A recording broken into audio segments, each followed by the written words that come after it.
Yo, what's up mga boss? San Miguel Beer, may bagong ibabanderang import sa quarterfinals.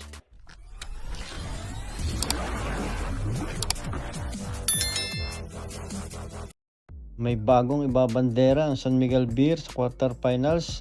Ito ay si EJ Anosike. Si EJ Anosike ay itinanghal na MVP sa National Basketball League sa China at kamakailan ay naging Best Import Player of the Month.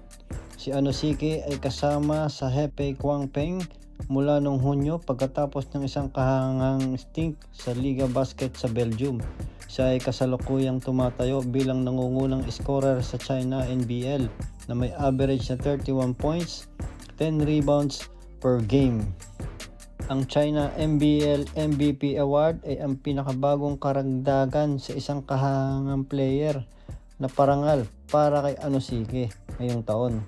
Kasama ang Liège Basket sa Belgium, siya ay pinangalan ng Belgium Forward of the Year, isang ENBL All-Star First Team All-Belgium at isang miyembro ng First Team BNXT League.